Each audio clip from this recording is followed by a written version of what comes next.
If you know my story, then you know that life did not go according to how I originally planned it. But you know what? I'm not alone. A lot of people experience unplanned pivots in life, including today's guest, Bailey Lang. I've known Bailey for years in the CGS community, and she eventually became a City Girl Savings team member. Over the years, I've seen life throw pivots at Bailey, and I'm amazed at how she's handled them with grace and where those pivots have led her. From actively seeking a job to starting her own business, Bailey is sharing how she recognized and embraced the pivots that have come into her life.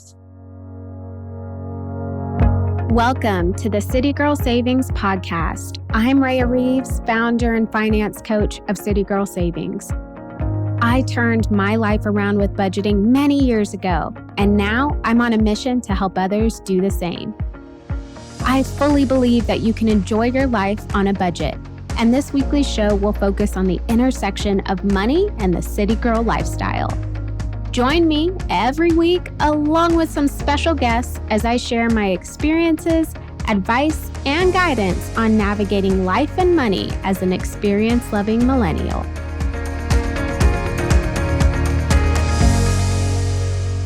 Bailey was a member of the City Girl Savings community sometime in 2015 or 2016, and I remember her sharing about how she had lost her husband.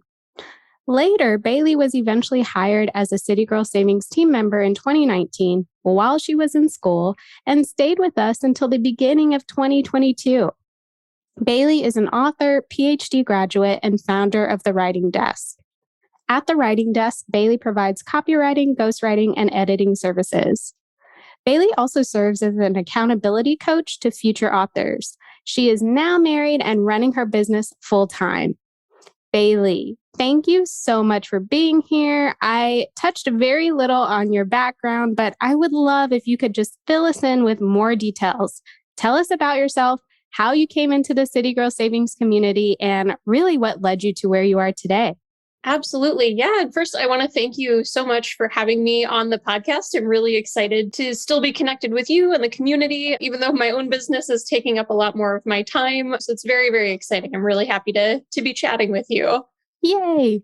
Yeah. So I currently, like you mentioned, I run a company called The Writing Desk, where I provide writing and editing for businesses and developmental editing and coaching for authors. I actually started my career in a marketing department for a recruitment process outsourcing company. So I started off as a relationship manager doing a lot of resume reviews and interviews, moved into marketing and communications. I took a detour into academia. So I was working on a master's degree while I was working full time and sort of fell in love with that field and decided I wanted to pursue the PhD. So I left the corporate world to work on the PhD program for a few years and then pivoted again at the end of that and started my companies. So I've had a number of professional pivots over the last decade or so and a number of personal pivots as well. So like you mentioned, my first marriage ended when my husband passed away. And that was part of how I actually came to find City Girl Savings and become part of the community. So I came across CGS when I was in a really, really bad financial and emotional place. So my first marriage, I was in my mid-20s at the time.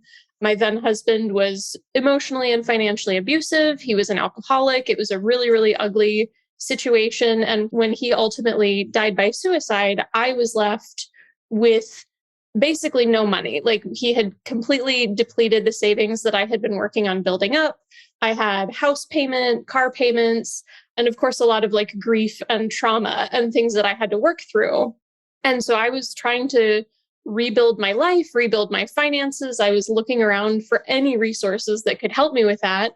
And I came across the CGS community and just instantly fell in love. I was like, these are people who understand what it's like to be in a bad place with your money. It's non-judgmental. It's super welcoming. I learned so much from other people in the community. And then as I kind of got my feet back under me, it became really a privilege to help kind of give back to the community and share the things that I was learning on my own and through working with you, and to just kind of stay connected in that way over the next few years. Wow. I don't think I knew the details of how your first husband passed. And, I'm so sorry to hear that and sorry that you had to go through that as a woman in her 20s. That's pretty rare to go through.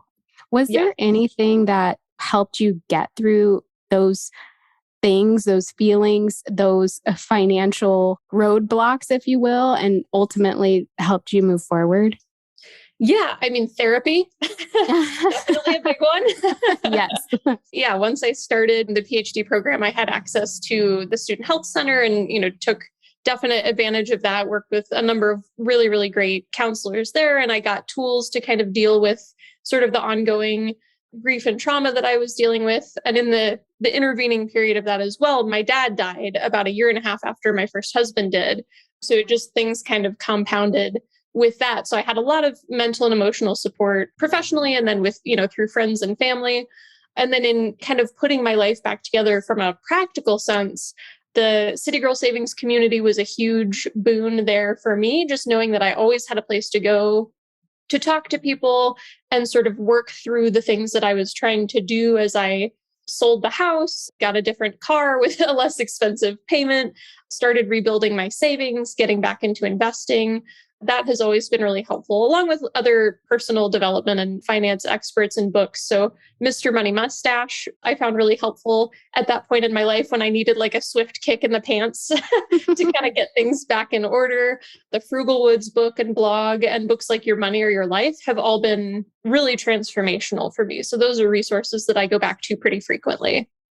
When I was in my early 20s, if you've listened to the podcast or those who are listening have listened to the first episode, I was oblivious to financial independence and responsibility and doing what I was supposed to do with my money.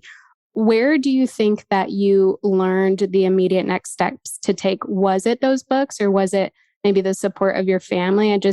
I'm thinking back to 20, early 20 something Rhea, and I'm like, how would I even know what next step to take? So I'm curious to hear what really prompted you to make that first move. Yeah. So in my early 20s, my goal was definitely I had about $30,000 in student loan debt when I finished my undergraduate degree. And so my first like big audacious financial goal was that I wanted to pay off all of that debt very quickly, which I did manage to do. I got a full-time job within a year of graduating and I kept my expenses really, really low. So I paid off all of my student loan debt very fast, which is something that I know has set me up for success in a lot of other arenas. And that's an immense privilege that I continue to try to acknowledge because I know so many people are still buried under that. So I had that kind of foundation where like I had already paid off a huge amount of debt and then I was building savings. And then I got into a relationship with someone who was very controlling and duplicitous and that like really undermined my confidence in my finances, my ability to manage my money, even my awareness of where my money was. There were a lot of things that I had to untangle. So by the time I was in my mid 20s and dealing with all of that, my immediate next steps were really about survival. Like I did not want to lose the house that we'd bought. I wanted to be able to sell that and like get rid of that property in a way that felt okay. I needed to start rebuilding some savings. I knew that I had, again, big audacious financial goals that I could start thinking about. I was like, I would like to be able to travel and take care of myself and maybe retire early someday. So I started researching those things that felt more affirming for me in terms of what I wanted to do with my money. So yeah, like finding a lot of those books and those communities where those conversations were happening was definitely really important for me. My family has never been the most comfortable talking about money. That's something where like now I feel very comfortable leading those conversations. I have two younger siblings and I talk to them about money all the time. I felt like I got a decent foundation from my parents, but there was always that sort of discomfort with talking about money in detail, with, talking about retirement planning or investing or like the really practical aspects of financial management. So that's something that I try to model for my siblings now really clearly. And like, I will just openly talk to them, like, what are you doing with your money? Like, are you investing? Where are you putting the things that you're earning? My sister's also just started a business. So like we're talking all the time about like how you manage income when it's not coming through an employer, like how you pay taxes and all of that sort of stuff. So that's been a huge transformation for me. And it, I think, started in a lot of those communities and the reading that I was doing back in my 20s. Wow. And, one thing I think is so important with those who are on their own financial freedom journey is to pay it forward, right? How can you help other people improve their situation? And I think you're doing just that with your siblings by having those conversations and opening the door for those discussions because it truly is so important. Yes. Yeah, it makes a huge difference. And, I've had conversations with them where they're like really glad to be having those discussions because a lot of their friends don't know anything about money either. They haven't had those conversations in school, or their parents don't know, or their families don't know. So there's a hunger for those discussions once you can get past our sort of social discomfort with talking about money.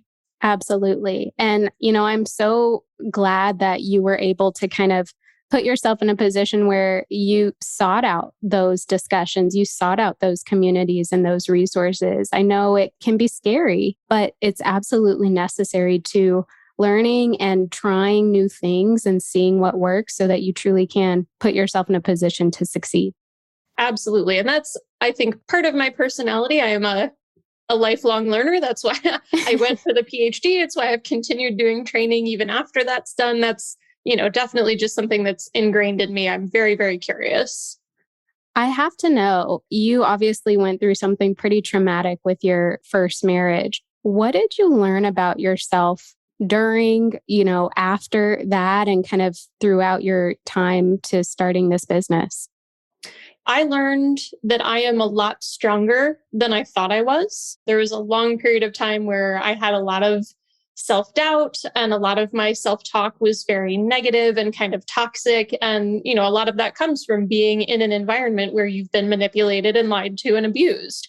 And so, working through that, I've come to recognize that no, actually, I am a very strong person. I can do really hard things. And I know now I have the capacity to turn bad situations and frustrating moments into opportunities for growth and empathy and for giving back to people who are maybe not quite as far along in their journey as I might be. I'm incredibly resilient, even when things seem very dire. And that's something now that when I am faced with other pivots and other things that are, sort of blowing up in ways that I may not have expected, I know I can lean on that. Like I have a lot of inner strength if I just acknowledge it and tap into it. Do you think that resilience and your ability to recognize that was an influence in you starting your business? Like, do you think back to think like, okay, I know that I can start a business and do what I need to do with it because of what I've done in the past? Oh, yes. Yeah, absolutely.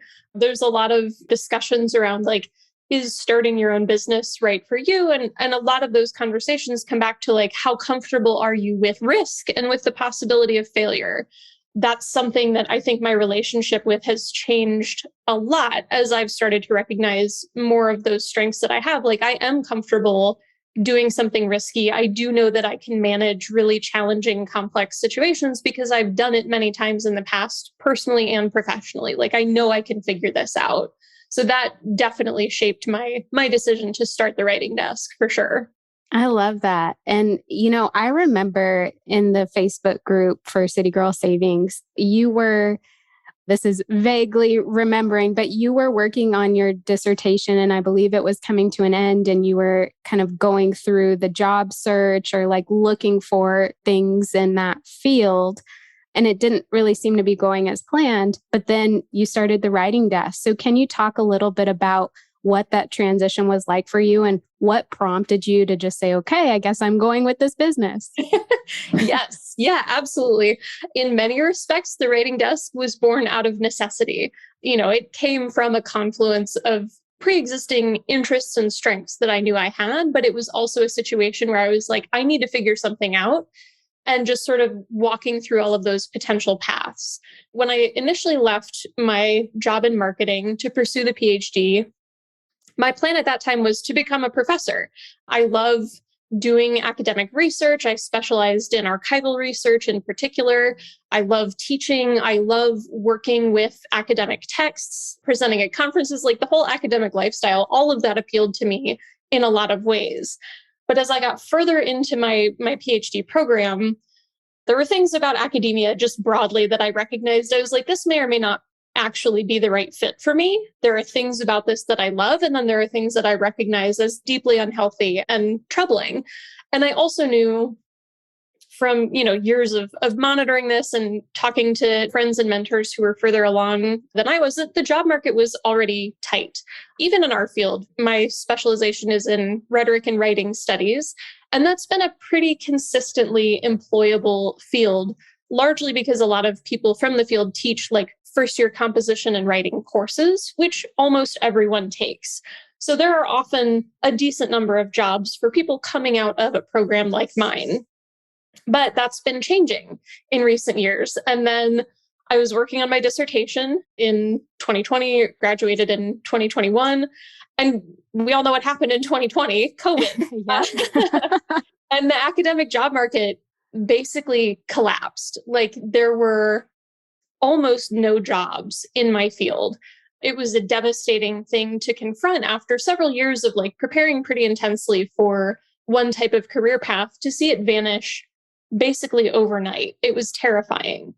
And so I was watching all of this happen, and I sent out a pretty limited number of applications on the job market. And then I started thinking about looking at corporate roles again, jobs like the one that I had left to pursue the PhD. And none of that was coming together in a way that felt good. I was looking at, applications for jobs in academia, and I was like, this is not satisfactory. These jobs are either non-existent or the pay is terrible, the location's awful, like just nothing was coming together. And then in the corporate realm, everything I looked at, I was just like, I don't want this. Like, I know I'm qualified for these jobs. I could do these jobs. I have done this before. But the idea of going back to that sort of full-time working for someone else, there was just something in me that was like, I don't want that.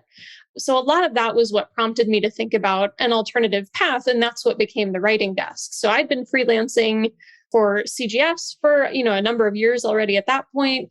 I had done freelance writing and editing work on and off for the better part of a decade by then. So I talked to my then fiance, my now husband, and I was like, look, I think I can turn freelancing into a real job that will be enough to like help us meet our financial goals and like keep all the bills paid. And, I think I can do something with this.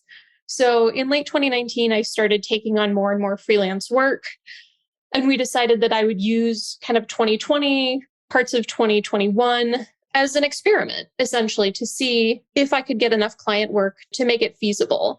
And by summer of 2021, it was very clear that I could do that and that I enjoyed that work. So I ended up forming the LLC last August. The rest is history. That's what I do now. Wow. What an amazing story. Thank you. Yeah, it was quite a journey. There was a lot of reflecting that I had to do on the things that I value and like what I wanted my working life to look like, what sorts of contributions I wanted to make. It was a huge process, and it involved a lot of identity shifts, some of which I'm definitely still working through. I think that's an ongoing process.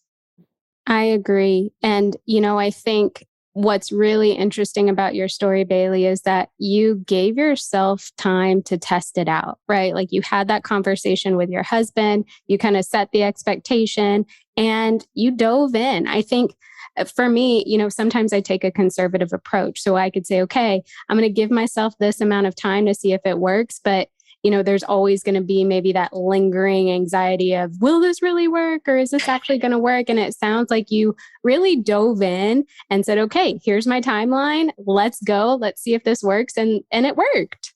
Yes. Yeah. And it's absolutely a scary leap to take. It's frightening to think, okay, I'm not setting out on any sort of traditional career path. I have to kind of build this for myself brick by brick and see what comes of it. It's a very scary thing to do, but it's so rewarding once it starts to come together. It's a really cool process. But do you think the fact that you kind of said you're going to give yourself this amount of time to see if it worked, do you think making that decision and kind of sticking to that helped, right? Because it's almost like if you say, okay, I'm starting a business and this is it, and it just has to work, you put a lot of pressure on yourself. Whereas if you say, okay, let's try this for, a year and a half. And if it proves, that it's going to work, we'll go for it. Do you think that helped? Yeah, absolutely. Having a period of time where I was like, this is a test, this is an experiment, this is not what it has to be forever. That was really freeing because it gave me the confidence to try a lot of different types of projects and work with a lot of different types of clients that, if I'd been locked into one model from the start, I might not have pursued. So, yeah, I mean, that mindset was really, really helpful. We built a lot of other things. So my husband has a full-time job, so I had financial security from that standpoint, which was super helpful as well. We blended most of our finances, so we have a robust emergency savings fund. So there were a lot of other things underlying that decision that enabled me to make it confidently and know that even if it all had like completely collapsed, it wouldn't have derailed the rest of our lives, which that I think was my biggest fear about this. I was like, I want to do this. I think I can do this. But if it doesn't work, I don't want our retirement plans to be thrown off. I don't want our house savings to be thrown off. And so we built systems to ensure that that would not happen. And so then I could go out and kind of experiment and try things out and see what worked and what didn't. And it's ended up, I'm meeting largely my goals anyway. So all of that worry didn't even come to pass, but knowing that I had the systems in place to allow me to take that risk was really, really helpful. Yeah, I was just going to ask, how did your personal finances play a role in this decision to start your business? So, were you putting pieces in place before you decided to like go all in? Or did you and your husband kind of have this game plan that said, okay, we have X amount that will last us X amount of time. Let's do this. Like, how did that play a role for you? We absolutely had a lot of conversations up front about what our monthly budget would need to look like, how much we would want to have in savings for kind of that experimental period, and what that would need to cover, if I would need to tap into it to sort of hold up my end of paying the bills and et cetera. Yeah, so we built that all up front. I do most of our financial management. I run all the spreadsheets, I move all the stuff around. I'm super, super hands on with the money, anyways. So those were really easy conversations for us to have because I was able to just pull up my spreadsheets and say, okay, like I can project that I will be bringing in X amount of money with a reasonable degree of certainty. So we can then plan for what else we might need to do if that doesn't happen, or what we can do, if I'm doing better than that. We have, since honestly we started dating, we have always had really open and interesting conversations about money and about our personal finances, our joint finances. And that is massively, massively helpful because it allows me to be really transparent. Like if I'm having a super slow month, I can be like, hey, like I'm not bringing in as much as I hoped this month. But, last month I brought in significantly more so we can see how things even out. But we just have those conversations really regularly. And doing that makes a huge difference. Oh, I completely agree. My boyfriend and I, we live together. He has a business as well. And I think being able to talk about money, good and bad, right? Have those tough conversations. It's so important. Do you think that you started the relationship with those conversations as a result of what had happened with your past marriage? Yes. Yeah. 100%. Yeah. Like he and I were friends before we started dating. We went to high school together, but we didn't reconnect until a number of years after that in a completely different setting. So we already sort of knew each other a little bit. And then over the course of just getting to know each other as adults, I already had a sense that like this is someone who is extremely kind and generous and like interested in finance, seems to be really good with his money. So I already had the sense that this was going to be a very different situation. And then having those conversations early on, that gave me a ton of peace of mind because I was like, okay, we're on the same page with stuff. This is not someone that, I feel any like distrust around. It gave me immense confidence in being able to move forward with that relationship. I love that. It's a true testament to like relationships thrive on communication, even if it may seem embarrassing, right? That's usually our own issues. So have those tough conversations because, if the relationship is where it needs to be, it will work out. Yes. Yeah, totally. It makes an immense difference. Are you tired of wondering which moves to make next with your money? Do you need some guidance on whether to pay off debt, save, or focus on something else? Get my free Money Moves packet today and start making impactful money moves instantly. Go to citygirlsavings.com/moves to download your Money Moves packet now. We had touched a little bit on the writing desk, but can you elaborate a little bit further about what it is and what you do and how you help people? Yeah, I would love to. It's such a joy. I've created my dream job, which is a wonderful thing to be able to say. I love my clients. I love the work that I'm getting to do for people. So there are kind of two branches of service that I offer. So I provide copywriting and editing services for businesses. And those companies are primarily in education, finance, and technology spaces, not exclusively, but that tends to be areas that I'm very comfortable working in and that we tend to be able to get a lot done pretty quickly. So I write, I edit everything from blog posts to technical manuals to college brochures. I get to take on my clients' voices and help them reach their goals through all sorts of different communication channels and just make sure that everything they're putting out is really, really sharp and aligned with their brand. It's a great, great time. And then I work one-on-one with authors who are writing books, typically like fiction, but a decent amount of nonfiction and memoir type writing as well. So I offer developmental editing as well as accountability coaching. So if you're someone who's struggling to make progress on a book, I have a program where I will work with you on developing good writing habits, providing regular check-ins so that we can talk about your progress and sort of untangle anything that's tripping you up. That side of the business is just so much fun for me to work in because it lets me bring in all of the writing education instruction that I've received and that I was able to work on as a PhD student. It's such a treat. One of my clients in the accountability program, since we started working together, she's almost tripled the word count of her book. And she's maybe a month from being done with the entire first draft. And she never Wow. thought she was going to finish this book. It's so rewarding.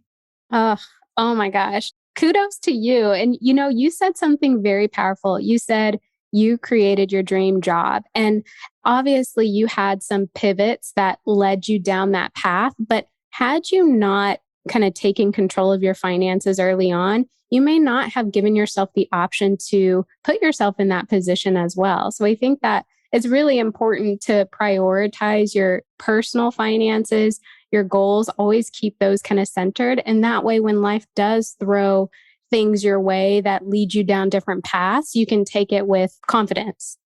Yeah, I could not agree more. If my personal finances were not in the shape that they're in now, there's no way I could have taken the risk of starting a business. Like that is an immensely risky proposition. And if I didn't know where my finances were, if I didn't have a good sense of my net worth, if I didn't feel confident in my budgeting system and my tracking systems, it would have been impossible for me to take that step because there just would have been too many question marks. But having my finances in order has absolutely made it possible for me to say, this is a level of risk that I'm comfortable taking because I know what my fallback position looks like.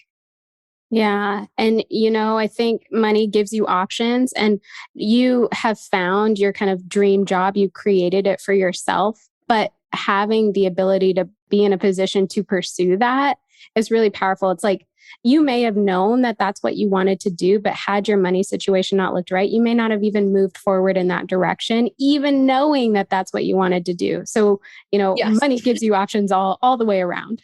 Absolutely. Oh, yeah. Yes. I would have jumped on the first safe job that came along if I had not been in the position that I'm in. It's made all of the difference. I'm the same way. I started City Girl Savings in 2015, but only took it full time in 2021. And that's because I had to make sure all of the proper things were in place so that I can give myself a true, honest shot. So I resonate with that deeply. Yes. Yeah. 100%. I know for me, since starting my business, I have learned a lot of things about myself, about business, about dealing with people that I really hadn't expected to. Has anything about being a business owner taught you interesting lessons?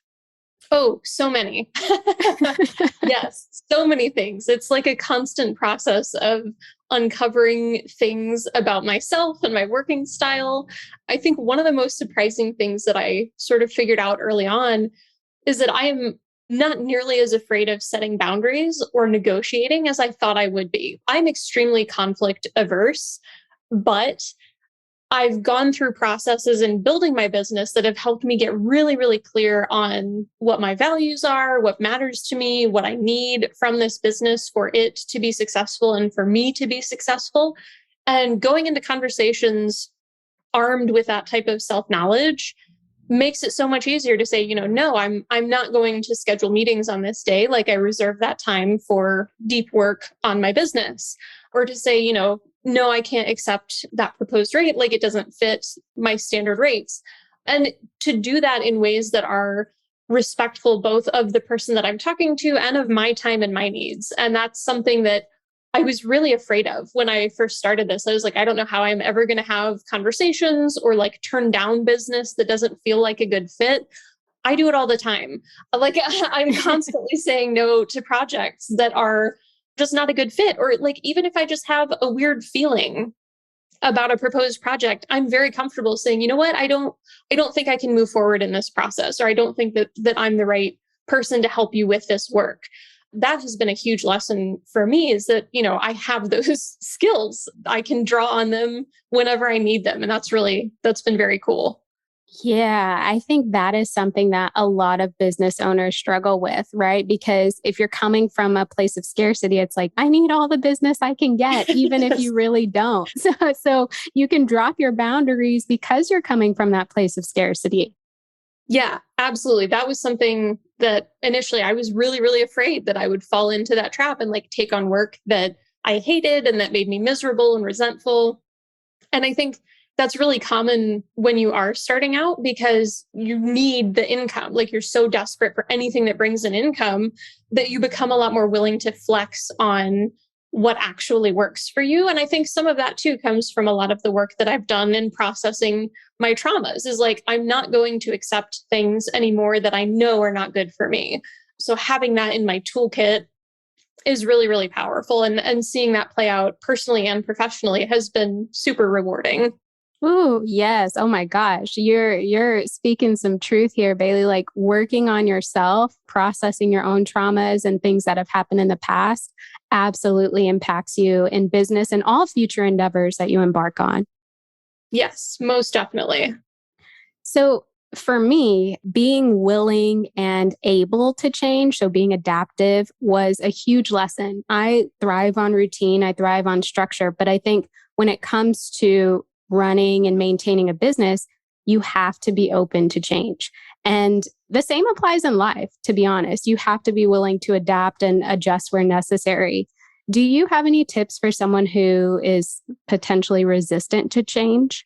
Oh, for sure. So my story, I know, makes it sound like I am just super eager to jump on pivots and changes and like kind of roll with the punches, but I am an extremely habit and routine oriented person. Like if I have a plan for my day and something comes up that completely throws my schedule out of whack, that will throw me for a loop. It will take me a minute. Like I have to step back and take a breath and figure out what I'm going to do.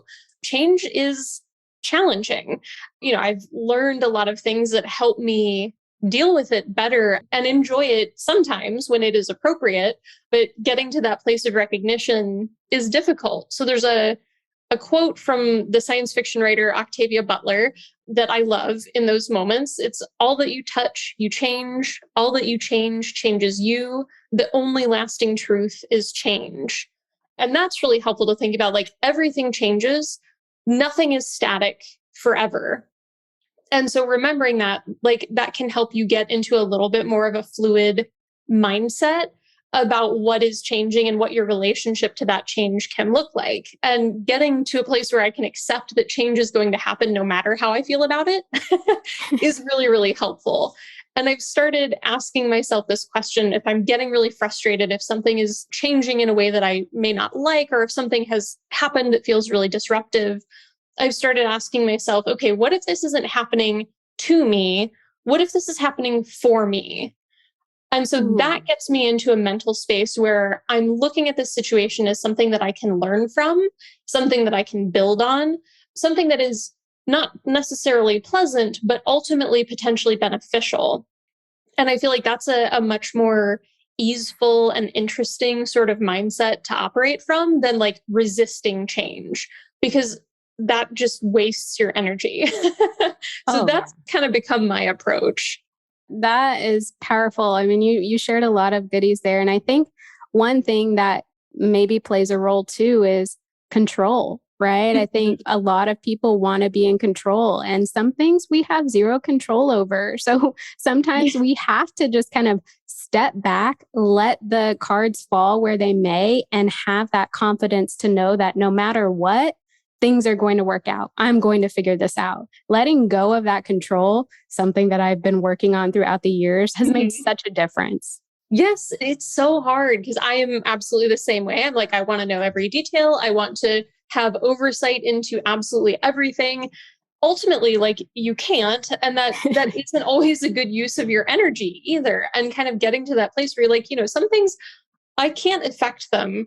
I can't spin my wheels continuing to try to think about this. Like I need to put my energy and my attention and my focus on something that I can actually have an impact on. That is I think an internal change that is definitely an ongoing process for me too. Yeah, I don't think it's ever going to stop, but that's okay. That's okay. Now, I think another important part of life is not only being open to change, but being able to recognize the signs that change is needed or it's coming, and essentially plan your own pivot instead of always being off guard and, forced to pivot. I had decided that I wanted to run City Girl Savings full time back in 2018. So at that time, I had decided that I needed to start putting the steps in place to make that change. For me, that pivot was a slow burn because I knew what I wanted the end goal to be, but I had a few steps until I got there. But as soon as I knew I needed the change, I started taking action. Can you share any situations in your life or even in your business where you actually planned for a pivot? You actually shared this in preparation for starting the writing desk, but maybe any other situations that could apply? Yeah. So another big one for me was when I started the PhD program, I was going from working a full time job, being paid a full time salary, to being a PhD student and getting a stipend from a university. And if you are a stipend bringing PhD student in a graduate program in the humanities, that is not a lot of money. So my income was being cut more than in half by making that decision. And I knew that was coming. I knew the money that I was going to be bringing in was going to be a fraction of what I'd gotten used to. I was moving to a new city alone. My schedule was going to change dramatically from, kind of a traditional 9 to 5 to like being in classes, sometimes teaching classes at other times. Everything was going to be very, very different. So I planned for that change in a couple of ways. So I established a really, really clear budget for myself and a really clear schedule. So I started really closely tracking my expenses and my time, and I still do both of those things. I knew going into this that I was always going to have insight into what was going on with my money and my energy levels, and then I could plan accordingly for that. So I think of those things as a gift I gave to myself during a time of that could have otherwise involved a lot of turmoil, especially financially. It's really easy to feel like tracking your spending is this huge burden, or like it's silly to watch your money down to the penny. But when you're only making 15, $20,000 a year, every penny matters.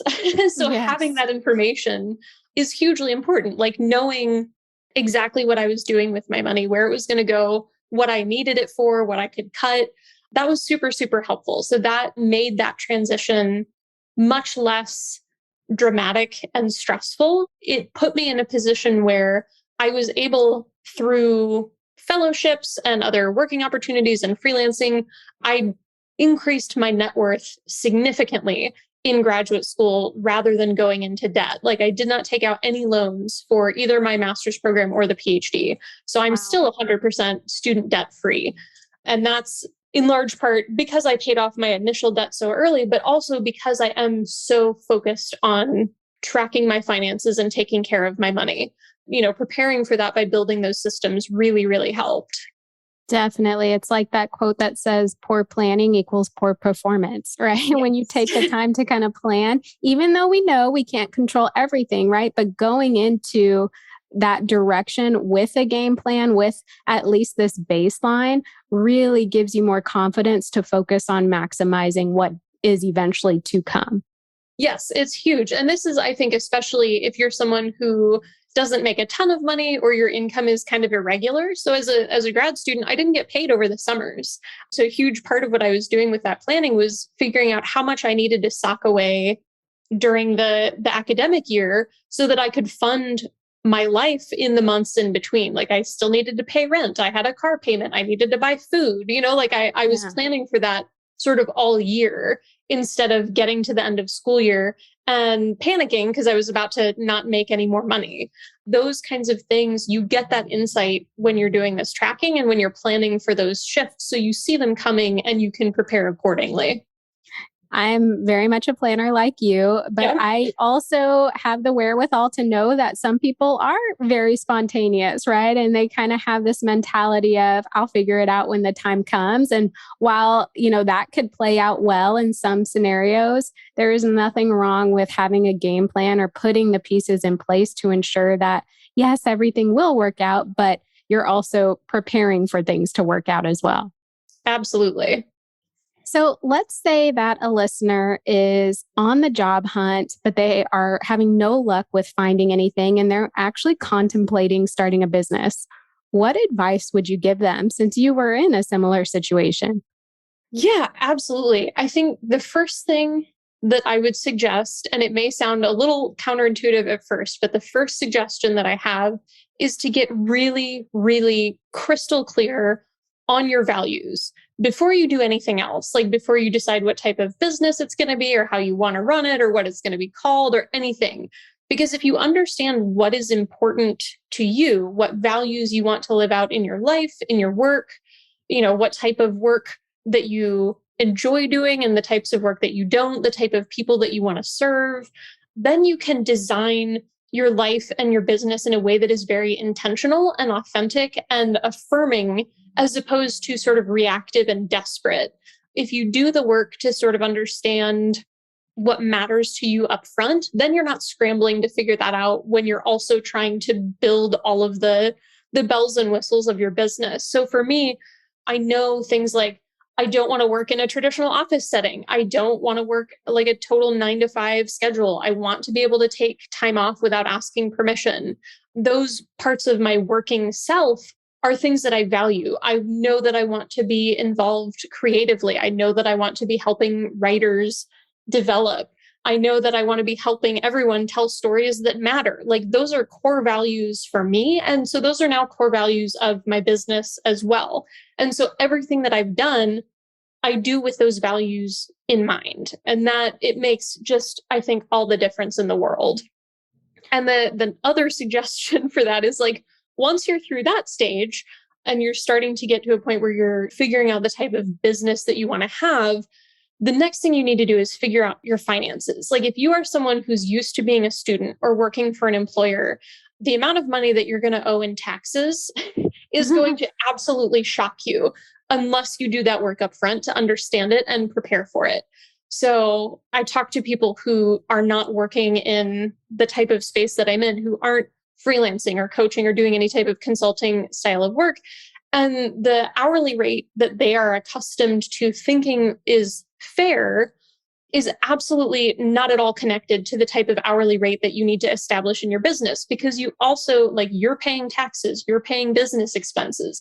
Everything that you bring in is coming out of that money. So it's going to look a lot different than you probably think going in. And again, kind of building all of that knowledge up front will save you so many headaches down the road. I completely agree. And I think the first step in identifying your values, anybody can do that at any time. There is no cost to do that, right? So nothing should be stopping you from getting clear on what matters most to you and how you could essentially design your life and business around that. Yeah, it's no matter where you are in your life or your career, sitting down and kind of thinking through those things, it's very revealing. I go back to those reflections a lot. I kind of try to redo them regularly and just check in with myself. And I always learn something. And then I'm able to do something with that knowledge that makes my business better, that makes my life better. it's a really rewarding exercise. And to your second point, getting your finances in order, depending on the type of person or the type of experiences you had, you may have to work with someone to help you with that. And that's okay, right? But get to a place where you acknowledge, hey, I can fix this on my own, or I can do this on my own, or I can't, right? And then take action either way so that eventually you can put yourself in a position to design that dream life and business. Yes. Yeah. Get help. Ask for help. I am constantly asking people for help and advice and seeking out opportunities to learn and get better at stuff. Like my business is officially not even a year old yet. I know I have so much learning still ahead of me. And that's something that I think is exciting rather than intimidating. Like I want to learn from people and figure these things out. I think that's if you can get yourself into the mindset of an inquisitive learner as opposed to someone who's like panicked and desperate, everything feels a lot easier and more interesting. Totally agree. I like to look at everything as an experiment. Whether it feels good or it feels uncomfortable, it is an experiment and there is something that I am meant to learn from it. Yes, absolutely.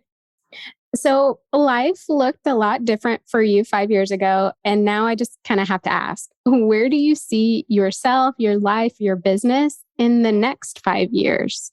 Oh my gosh. Yeah, that is Putting you on the spot. it's such a good question because yeah, I mean my life is completely different now from where it was 5 years ago. 5 years ago, I had just left my corporate job. I was working part-time at a bookstore in between doing that and starting the PhD program. I thought my life was on a very specific track at that point. Little did Completely you know. different. Right. Yeah. So looking ahead, 5 years from now, I definitely see myself and my husband living in, a great little house out in the country somewhere, spending a lot of my non-work time hiking and puttering around in a garden. These are things that we're actively building towards. And like that's part of our goals is to get to that place. So that's something that I'm manifesting that all of the time, trying to bring that into being. That's where we want to be. And, over the next few years, I'm really hoping to grow the writing desk substantially. I'm planning some things right now. I'd like to start offering some courses and other services in addition to the one-on-one editing and coaching. At some point, I think I'd like to write another book. I don't know what about yet, but that impulse is definitely there right now. I feel like there's something sort of brewing. So there's a lot on the horizon. I'm really excited. Oh, I'm excited for you. And, a few episodes back, I did an episode on the power of visualization. And as you were talking about hiking and gardening, I could actually visualize you doing those things. And I think it's so important to be able to see yourself in that aspect so that you can move in that direction. Yeah, I loved that episode. And it is just really helpful to think about what you want your life to look like as opposed to thinking about, the things that are not working. I feel like where your attention goes, that's what's going to get your focus. That's what's going to grow. So if you can, Yes. as much as possible, keep your focus on things that feel more affirming and life-giving and exciting, you're going to work harder towards those things. Absolutely. Now, thinking about the more immediate future, what is in store for you and for the writing desk? Anything exciting coming up that you would like to share with us? Oh, for sure. Personally, I'm very excited. My husband and I are finally going on our honeymoon. We put that off for a year, so it's also our first anniversary trip. That'll be at the end of this month, at the end of May. We're going to this gorgeous place in Pennsylvania. It's called the Lodge at Woodlock. We're going to do a lot of hiking and take like some courses and eat amazing food and just celebrate that, we've spent this year together. And I'm very, very excited that we're going to get to go do that. I can't wait. I have a little countdown timer on my desktop. So every day when I log in, I'm like, all right, 22 days. It's coming. It's coming. And then on the business side of things, I'm really, really excited. I have designed an email challenge that is upcoming for the writing desk. So it's going to launch in August.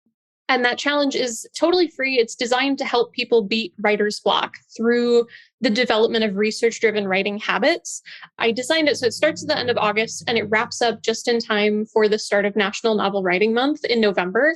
I'm just really excited to get people on board for the Get Unstuck challenge and see what that helps people do with their writing projects throughout the rest of this year. So that is something I can't wait to get out into the world. Oh, that's super exciting and super helpful. And if you're open to it, I would love to share it with the listeners of this podcast, and anyone who needs to get unstuck can take advantage. Yes, I will send you a link. That would be amazing.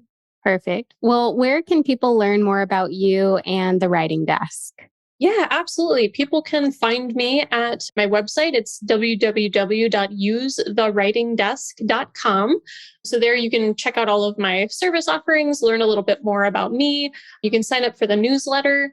And so that's where I will officially be announcing the Get Unstuck Challenge here in the near future. It'll be on the website and then through the Word to the Wise newsletter, which comes out twice a month.